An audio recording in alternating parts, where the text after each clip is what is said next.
No matter how many hours you spend riding, you should always be comfortable. If you're struggling, there are a few subtle things you can do to make your riding more comfortable. And in this video, we're going to show you how by talking through some of the simplest.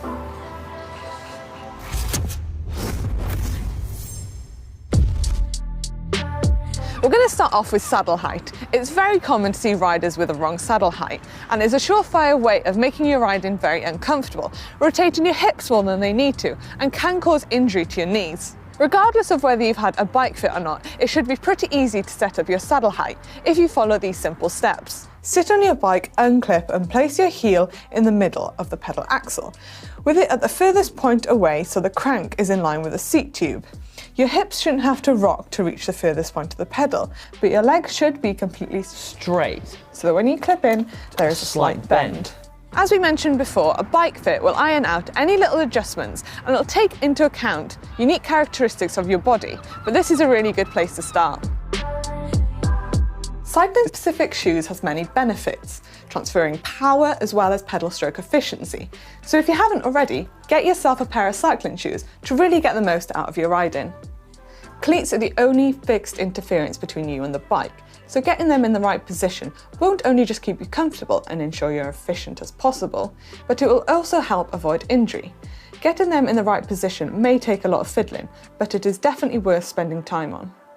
When it comes to cleats setup, set your bike up on a static trainer and start off with your cleats in a neutral position, fixed just behind the balls of your feet.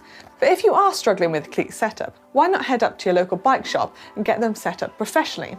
We've actually made a video on cleat setup that I would recommend watching. Have you ever had sore, achy hands from riding? Well, double wrapping your bar tape could solve that problem.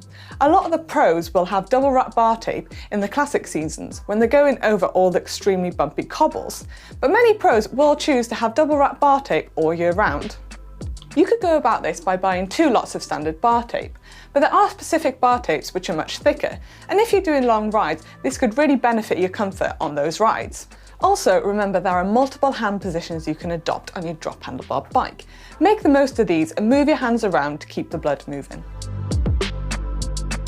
Getting the right tyre pressure is simple, right? You just pump up the tyres to the recommended range on the side of the tyre and off you go. Turns out it's not that simple. Your tyres do a lot of things.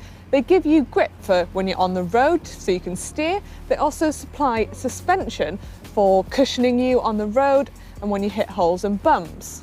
They have to be tough enough not to puncture, but also light and thin enough to roll well.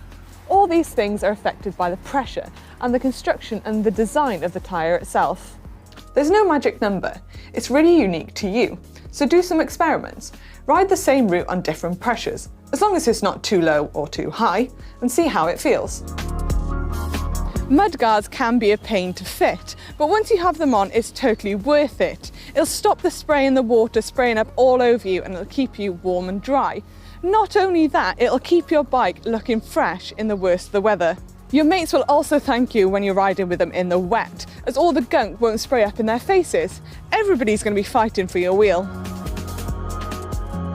If you're wearing bib shorts with a padded chamois, avoid choosing a saddle with too much padding, as the more padding or gel you've got in your saddle, the more friction you're creating between your saddle and your sit bones, and on long rides you can really feel this.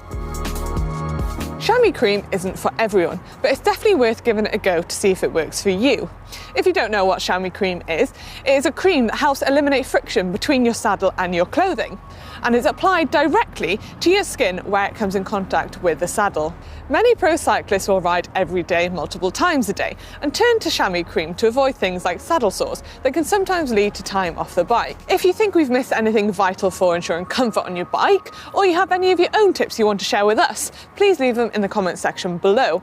And we hope these tips will help you get out on your bike.